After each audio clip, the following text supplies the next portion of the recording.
Kamusta tropang kalapatids? Ako si Mac na Maclon Brothers. For today's video mga tropang kalapatids, medyo bad news. Kasi kaninang umaga, yung mga young birds natin, nadali na naman ng pusa. Hindi lang basta isa, 3 ibon natin yung nadali ng pusa. Pero kabutihang palad, hindi naman sila napuruan at namatay. Kaso ang problema, wakwak yung mga dibdib nila. Pusa talaga mga tropa dahil nung kinagabihan, narinig namin na nagwawala yung mga ibon. Kaya pinuntahan ni Marlon, pinapuntahan ko sa kanya.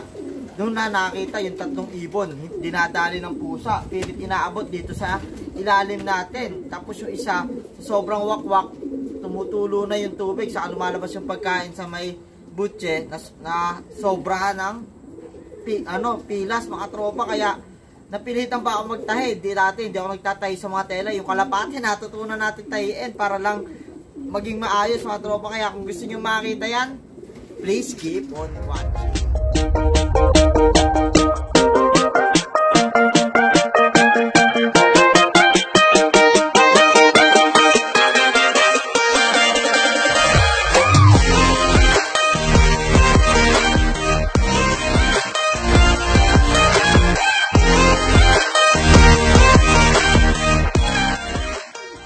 Yun mga tropa, kagabi narinig namin yung mga ibon natin na nagwawala dito. So alam na namin, umatake na naman yung mga pusa. So kagabi pinapunta ako kay Marlon, pinaangat ko yung mga inakay na bagong lipat natin dito. Kasi dito lang sila natutulog sa baba. Malamang nadadali ng pusa, inaabot siya ng pusa dito. Sa mga nagsasabing daga, hindi mga tropa, pusa talaga yung mga kalaban namin dito. Kasi yung daga, kasya sa lahat ng sulok ng loob yan, lalo na tutubay ito, nakakapasok yan. Kaya mapapatay yan kung pusa. Saka inaabutan talaga namin na, kung daga yan, patay yan. Kasi yung mga pusa, mga tropa, inaabutan talaga namin dito, kitang kita, lalo na kagabi. So kagabi, may mga tama yung young bird natin, inaabot niya dito sa flooring dahil dyan natutulog yung mga young birds na bagong wala, hindi pa masyadong nakakalipad. Inaangat-angat namin yan mga tropa tuwing gabi. Kagabi medyo late kami nauwi, galing kami sa tropa namin. Pag uwi namin, narinig namin na nagwawala na yung mga young bird. Yung pala, hinahabol na ng pusa mga tropa. Kagabi nakita ni Marlon yung mga tama. Ngayon sisilipin natin, kasama kayo mga tropa. Silipin natin yung mga nagkatama. Parang 3 young bird daw mga tropa, sabi sa akin ni Marlon kagabi. Yan, kala ko nga wala pa nadali kasi alas 9 pa lang ng gabi yun mga tropa. Pag uwi namin, alas 9 pa lang nga nagwawala yung mga ibon. Nandito kasi sila mga tropa, dyan sila natutulog. Yan, natin namin parang nagwawala sila. Yan, ito yung una mga tropa. Natapyas yung sa may niya, sa may leeg.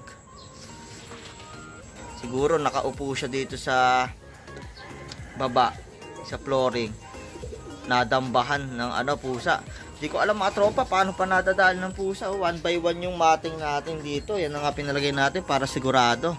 Hindi na 2 by 2 Pero magagaling talaga yung mga pusa mga tropa. Hindi yan daga. Sa nagsasabi kasi talaga. Kami na mismo nakakakita. Nahabol ng pusa dito kagabi mga tropa. Saka matagal ng kalaban talaga na yung mga pusa mga tropa. Yung isa si Opal. Yan mga tropa, makikita nyo. Ayun nadudukot lang niya ayun nabalatan yung kalapate mga tropa. Ayan, na-late lang kami ng konti ng uwi. Ganun pala umaatake, kala ko madaling araw siya umaatake mga tropa. Ito, nahatak lang mula sa loob papalabas, hinahatak niya siguro tong ibon. Pero yan, sa paglilipad-lipad siguro ng ibon, nakatakas pero nabalatan mga tropa. Lalagay na muna namin yan sa harap. Tuturuan pa naman sana namin mga tropa. Tapos ito pa yung isa. 3 nadali niya. Yan mga tropa, mga lang mga nahahatak lang niya siguro balayibo, yung balat. Tapos hindi niya makakukuha kasi nga 1 by 1 yung mating, hindi niya mahihila pa baba. Kaya lagi yung mga patay naming kalapate mga tropa, pugot lang yung ulo. Yun lang yung nahahatak niya. O kaya bali yung paa, pilay yung paa. Dahil nakakatakas din yung ibon. Ito, parang namimilay-milay mga tropa. O yan. baka una paanang nakuha dyan, nahatak. Eh kasi mga nakahiga dito, ay mga nakaupo yung mga ibon, kung ano yung madudukot ng pusa, hihihilahin niya. Yan. Buti naabutan namin pa kagabi. Kasi minsan mga tropa, madaling araw talaga namin naririnig bago mag alas 5. Saka umaatake. Yung pala kagabi, mag alas 9 pa lang pag uwi namin ng bahay. Buti, narinig na namin na nagwawala yung mga ibon dito. Dito sa ilalim yung mga pusa, nakasama pa mga tropa yung ano. Nilagyan namin ng mga bato-bato to kasi nga nagtutubig. Yung pala mas may matutungtungan yung pusa. Pero gagawa natin ng paraan, maharangan yung buong gilid na itong loop. Titingnan ko kung ano yung pwede namin maging harang. Kundi, wala talaga. Mahirap pa na yung pusa mga tropa, mahirap huntingin.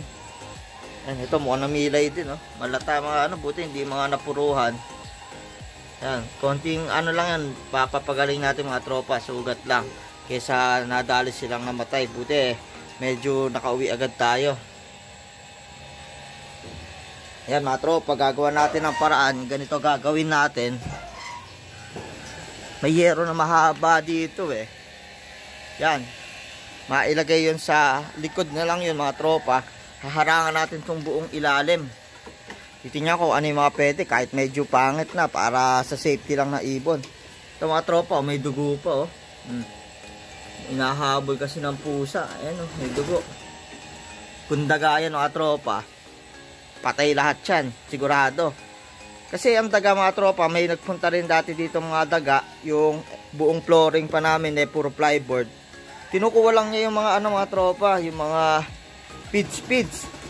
Pero sa ibang tropa namin, yung mga dagaan na dinadali niya, pag walang mga feeds, yung butche, binubutas yung butche, doon niya kinakain yung mga feeds, yung mga palay-palay ng naituka ng kalapate. Ganun yung mga daga mga tropa.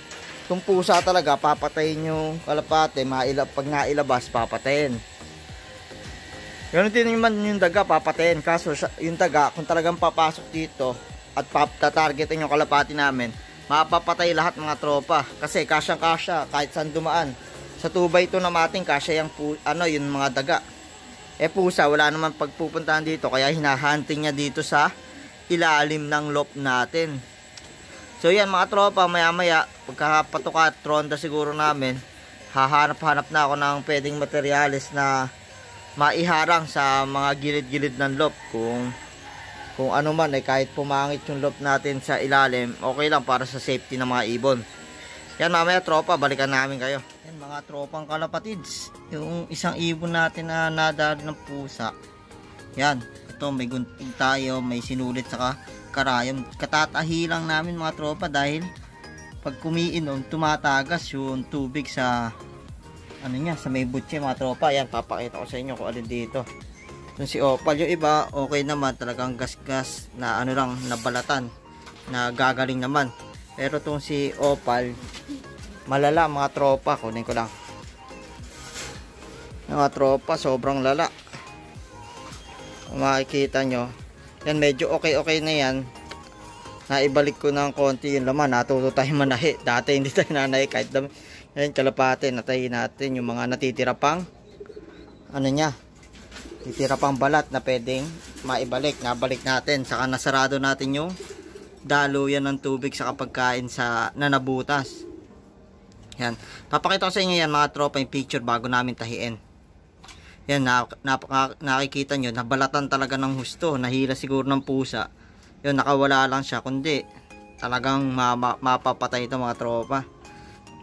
Yan, kaya ito, ba't may basa-basa dito mga tropa. Yan, pag umiinom, ito ko ngayon, tumatagas yung tubig sa kanya. So, kahit di tayo marunong manahi, talagang tinayinan natin. Sana umokay at madaling humilom yung sugat niya. Yung mga tropa, yan, dalawa yung nadali, saka ito isa. Medyo okay naman yung mga iba na to. Si Opal yung malala mga tropang kalapatids. Yan, natahi-tahi natin ng konti. Sana bumalik yung balat niya, kumapit ulit sa laman niya, tapos talagang maghilom na yung nabutas sa may butsi niya para pag kumakain siya, talagang ano na, mapunta na sa butsi niya, hindi na tumatapon yan, pati tubig. Ay mga tropang kalapatid, sa update namin kayo mamaya, inaayos lang natin yung sa flyer slope natin para hindi na tayo madalihan ng pusa mga tropa. So yun, welcome back mga tropa. Nakita nyo na yung mga ibon natin na nadalik nung umaga. Hindi naman siya umaga na namin nakita kung ano yung talaga yung mga sugat. Gabi siya dinadali pag uwi namin mga tropang kalapatid. Narinig namin mag-alas 9 yun na nagwawala yung side ng young bird sa atin kasi sila yung bagong lipat natin dito.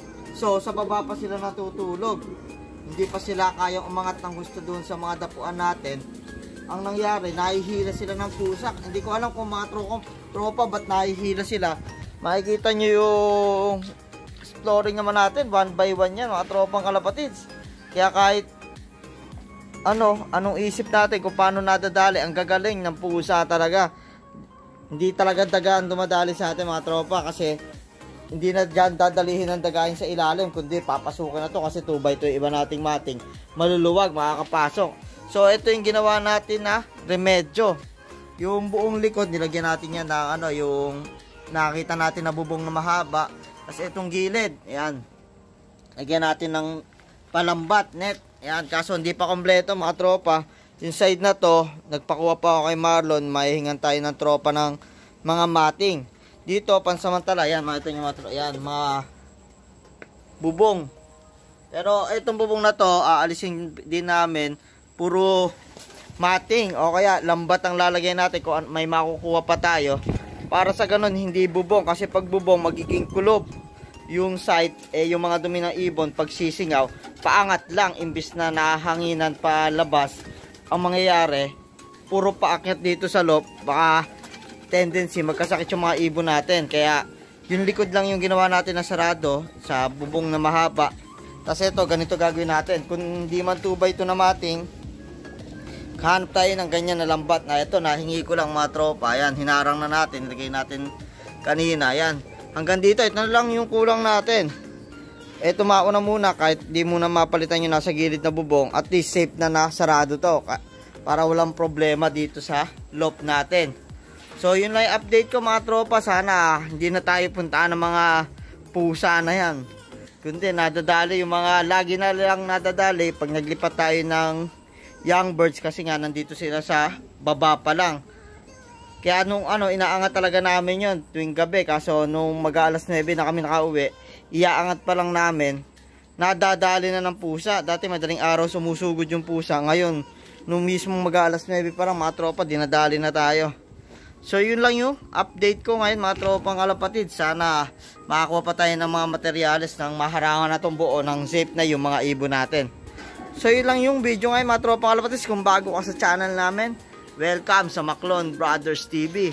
Kung ikaw nanonood at hindi ka pa nakasubscribe, subscribe ka na. Click mo na rin yung notification bell para updated ka sa latest uploads namin. Yun lang mga tropa, maraming salamat.